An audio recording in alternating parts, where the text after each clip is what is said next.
আমার লোম দাঁড়িয়ে আছে দেখেন। নতুন কিছু পাইলাম না। কিছু ভয়ঙ্কর সিনারি আছে। অলঙ্কার চৌধুরী আপুর যে পারফরম্যান্স নেগেটিভ ক্যারেক্টারটা ওই দিয়ে আমার ভালো লাগছে। একদম নর্মাল কাহিনী, মানে কাহিনীর মধ্যে কোনো ইয়ে নাই আর কি, মানে কি যেভাবে শুরু হয়েছে নর্মাল কাহিনী।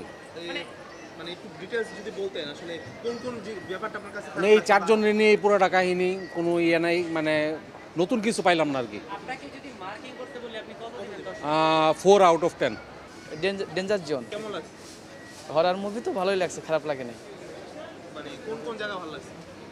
এখন কিছু ভয়ঙ্কর সিনারি আছে ছবিটাতে আর কি, মানে খারাপ লাগছে কি? খারাপ তেমন লাগে নাই আর কি। ডেঞ্জার জোন আমার লোম দাঁড়িয়ে আছে দেখেন। খুব ভালো লেগেছে। ইভেন এটা আমাদেরই ছবি, অসাধারণ সুন্দর হয়েছে, এটা বলার কোনো ভাষা রাখে না। তো আমি মনে করব এখন যত হয়েছে অডিয়েন্স, মেবি সন্ধ্যার পরে 7টায় অনেক অডিয়েন্স হবে এটা মনে হচ্ছে আমার। আর ওইখানে কিছু মানুষের সাথে কথা বললাম, খুব ভালো মানে রিভিউ দিল আর কি। আমার কাছে যদি বলি ছবিটা মানে সিনেমাটোগ্রাফি, ভিএফএক্স, সাউন্ড এডিটিং দিক দিয়ে ভালো লাগছে।